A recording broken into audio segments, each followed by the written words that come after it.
দর্শক, আমাদের সহকর্মী রৌফ রয়েছেন পত্রপত্রিকার খবরাখবর নিয়ে। এই মুহূর্তে জানতে চাই যে পত্রপত্রিকার পাতায় কি কি শিরোনাম স্থান পেয়েছে। তাহলে আপনাকে অসংখ্য ধন্যবাদ। যেমনটি আপনি বলছিলেন যে পত্রপত্রিকার খবরাখবর আমরা প্রতিদিনই গুড মর্নিং বাংলাদেশের একটি পর্যায়ে এসে দর্শকদের জানিয়ে থাকি। বিশেষ করে দর্শকদের সুবিধার্থে এটি করা থাকে, কারণ অনেক দর্শকেরই সকালবেলার অভ্যাস থাকে পত্রপত্রিকার পাতায় চোখ বোলানোর। সেই সুবাদে এখন আমি একটু আজকের শীর্ষ পঠিত পত্রপত্রিকার মূল যে শিরোনামগুলো আছে সেগুলো দর্শকদের একটু জানাতে চাই। প্রথমে যেতে চাই প্রথম আলোতে একটু যদি প্রথমের দিকেই যদি একটু দেখতে চাই যে প্রথম আলোর প্রথমেই যে বিষয়টি নিয়ে আসলে তারা আলোচনা করেছে বা যে বিষয়টি নিয়ে আসলে তারা হেডলাইন করেছে যে প্রায় ৩,০০০ কোটি টাকা ব্যয়ের পর বিআরটির সুবিধা নিয়ে প্রশ্ন। অর্থাৎ যেমনটি বিগত কয়েক বছর ধরেই কিন্তু একটি পরিকল্পনা করা হচ্ছিল যে রাস্তার মাঝখান দিয়ে যে একটি আলাদাভাবে একটি লেন যাবে, যেটি বাসের মতো দেখতে হলেও এটি আসলে এই যানজট নিরসনের ক্ষেত্রে কিন্তু ভালো একটি ভূমিকা পালন করবে। কিন্তু এই ৩,০০০ কোটি টাকা ব্যয়ের পরও আসলে এই সুবিধাটি এখনও পর্যন্ত হচ্ছে বাস্তবায়িত হয়নি আর কি। এই বিষয় নিয়ে আসলে প্রথম আলো একটি হেডলাইন করেছে, তাও মোটা দাগে একটি হেডলাইন করেছে। এবং সেই সাথে আমরা যদি আরেকটি বিষয় একটু দেখতে চাই যে হলগুলোতে শান্তি ফিরলেও অনেক কিছু আগের মতো। অর্থাৎ হলগুলোর যে বিষয়গুলো আমরা বিগত কিছুদিন ধরে জেনেছি যে হলগুলোতে বিগত ১.৫ বছর আগে বিশেষ করে অন্তর্বর্তী সরকার আসার পূর্ববর্তী সময়ে যেমনটি ছিল যে হলগুলোতে কিন্তু যারা শিক্ষার্থী ছিলেন তাদেরকে কিন্তু অনেক নির্যাতনের শিকারই করা হতো। এবং সেই সাথে কিন্তু খাবারের যে মানটি থাকে, হলের খাবারের যে মান, যারা আমরা হলের খাবার খেয়েছি তারা আসলে জানি যে হলের খাবারের মানটা খুবই খারাপ হয়ে থাকে। যদিও এই যে হলগুলোতে যে নির্যাতন করা হতো, শিক্ষার্থীদের যেভাবে নির্যাতন করা হতো, বদ্ধ রুমে গিয়েও অনেক সময় নির্যাতন করা হতো, সেগুলো কমে গেলেও এই ১ থেকে ১.৫ বছরের মধ্যে কমে গেলেও কিন্তু এই খাবারের মান নিয়ে এখনও প্রশ্ন রয়ে গেছে। খাবারের মান এখনও সেই আগের অবস্থাতে আছে, এই খাবারের মানের উন্নতি এখনও হয়নি। ঠিক এই বিষয় নিয়ে আসলে একটি তারা প্রতিবেদন করেছে। এবং সেই সাথে একটু আরেকটি বিষয় যদি আমি একটু জানতে চাই, সেটি হচ্ছে যে বিষয় নিয়ে আসলে আরেকটি বিষয় যেটি জানতে চাই যে হলের বিষয় নিয়ে তো কথা বললামই, সামনে কঠিন সময় অপেক্ষা করছে মন্তব্য করেছেন তারেক রহমান। অর্থাৎ বিএনপি সরকার গঠনের পর থেকেই সরকারিভাবে যে পরিকল্পনাগুলো করা হচ্ছে, বিশেষ করে বাংলাদেশের উন্নয়নের জন্য যে সংস্কারমূলক কাজের পরিকল্পনা বিএনপি সরকার নিয়েছেন, সেই সুবাদেই কিন্তু তিনিও বলেছেন যে সামনে কঠিন সময় অপেক্ষা করছে। অর্থাৎ আরও কিছু যে কর্ম পরিকল্পনাগুলো আছে, যেমনটি যেখানে তিনি বলেছেন যে সামনের কঠিন সময়ে সরকারকে সফল করতে নেতাকর্মীদের সহযোগিতা চাইলেন প্রধানমন্ত্রী, আর জোর দিলেন নির্বাচনী ইশতেহার বাস্তবায়নে। অর্থাৎ নির্বাচনী ইশতেহার যেগুলো ছিল সেই ইশতেহারগুলো বাস্তবায়ন করার জন্যই সরকার আসলে একটি পরিকল্পনা নিচ্ছে। এই বিষয়ে আসলে প্রথম আলো আরেকটি প্রতিবেদন করেছে। এবং সেই সাথে যদি আমরা আরেকটি বিষয় একটু যেতে চাই যে ভোর থেকে গোয়াল ঘরে তবু হিসেবের খাতায় নাম নেই। অর্থাৎ আমরা হয়তো বা ভোর থেকে গোয়াল ঘর বলতে এরকমই ভাবতে পারি, গোয়াল ঘরে যেহেতু গরু মহিষ এবং ছাগল এগুলো থাকে, হয়তো বা এটা আমরা ভাবতে পারি। কিন্তু এখানে আসলে যে বিষয়টি আসলে উঠে এসেছে সেটি হচ্ছে, যদি আমরা গ্রামীণ পর্যায়ে যদি একটু আমাদের চোখ রাখি, সেক্ষেত্রে কিন্তু সকাল থেকে সন্ধ্যা পর্যন্ত গরু পরিচর্যা এবং যে গবাদি পশুগুলো থাকে সেগুলো কিন্তু পরিচর্যার ক্ষেত্রে নারীদের কিন্তু একটি ভালো ভূমিকা তারা পালন করে। সকাল থেকে গরুকে খাওয়ানো থেকে শুরু করে, গরু পরিচর্যা করা থেকে শুরু করে, গবাদি পশু পরিচর্যা করা শুরু থেকে সব কিছুই কিন্তু নারীদের কিন্তু ভালো একটি ভূমিকা আছে। কিন্তু সেই নারীরাই আসলে তাদের যে ন্যায্য অধিকার, ন্যায্য যে পাওনা, সেখান থেকে তারা দূরে সরে থাকে। আসলে এই বিষয়ে আসলে এখানে একটি প্রতিবেদনও করা হয়েছে। যেহেতু আজকে একটি বিষয়, আজকে যে বিষয়টি একটু জানানো প্রয়োজন সেটি হচ্ছে আজ কিন্তু বিশ্ব দুগ্ধ দিবস।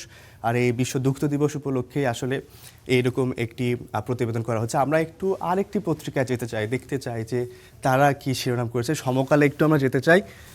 সমকালে একটু আমরা যদি একটু দেখতে চাই সমকালে তারা কি শিরোনাম করেছে।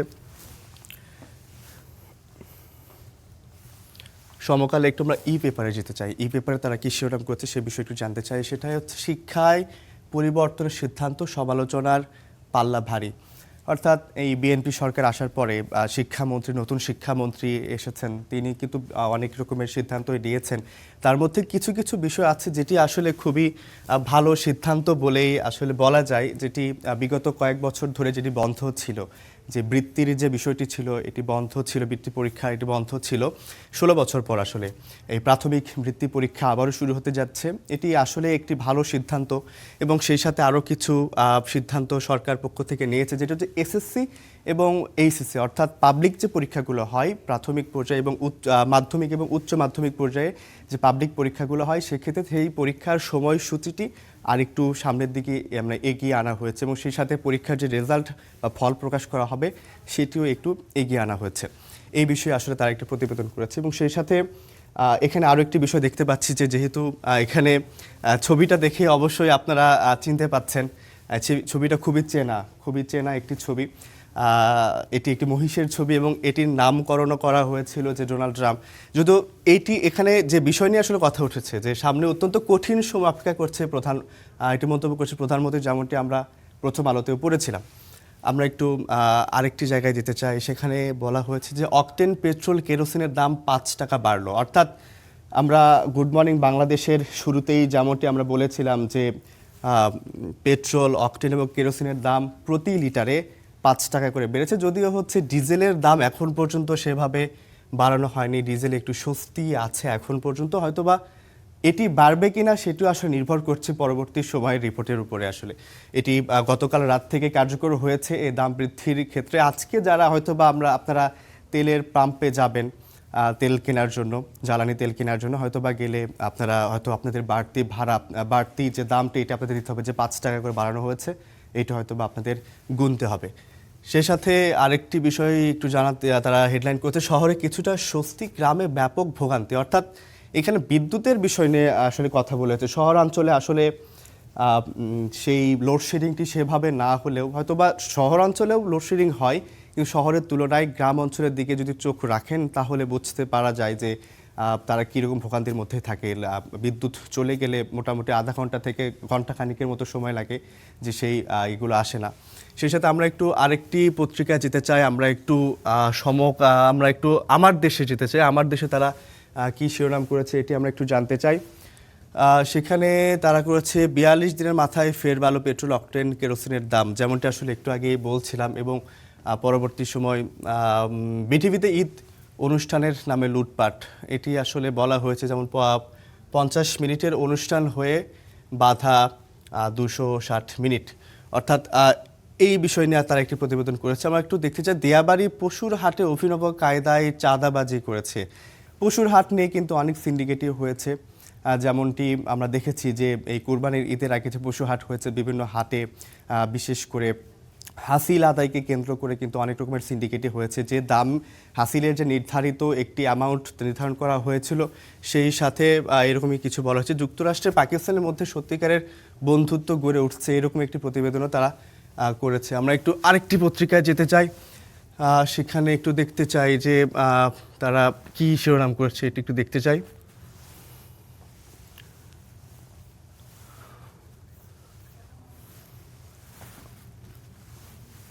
আমরা একটু এখানে একটু আসতে চাই, দ্য ডেইলি স্টার তারা কি শিরোনাম করেছে সেটি একটু দেখতে চাই।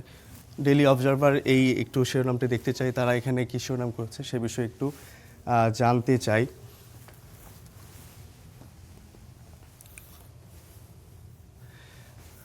এখানেও কিন্তু বিশেষ করে বাংলাদেশে যে বিষয়টি নিয়ে আসলে কথা হয়েছে, যে রামিসা ধর্ষণ এবং হত্যা যে বিষয়টা, সে বিষয়ে কথা হয়েছে। Trial of Ramisa murder case begins বান্টি উইথ ইন্ডিকমেন্ট হিয়ারিং। অর্থাৎ আজকে যে হিয়ারিংটি হবে, যেটি রামিসা হত্যাকাণ্ডের যে আজকে যে শুনানিটুকু হবে, এটা নিয়ে কিন্তু দেশের বাহিরের পত্রপত্রিকাগুলোতেও কিন্তু এরকমই একটি শিরোনাম তারা করেছে। এবং সেই সাথে আমরা যদি একটু দেখতে চাই যে আজকে যে কয়টা পত্রিকা পড়লাম, প্রথম আলো, সমকাল, যুগান্তর এবং সেই সাথে আমার দেশ এবং সেই সাথে ডেইলি অবজারভার যে পত্রিকাটুকু আমরা পড়লাম, সেখানেও কিন্তু দেখা গেছে যে বিভিন্ন যে বিষয়গুলো আছে এগুলো নিয়েই কিন্তু আলাপ আলোচনা হয়েছে। এবং সবথেকে যে মর্মান্তিক যে বিষয়টি হয়েছিল সেটি হচ্ছে যে এই রামিসা হত্যাকাণ্ডের যে বিষয়টি ছিল, এটি আজকে আমাদের দর্শক যারা আছেন পুরো জাতি এবং পুরো বাংলাদেশ সহ ওয়ার্ল্ডের সবাই কিন্তু এটার অপেক্ষাতেই আছে যে সঠিক বিচারের আওতায় রামিসা হত্যার অভিযুক্ত যে তাকে আনা হোক।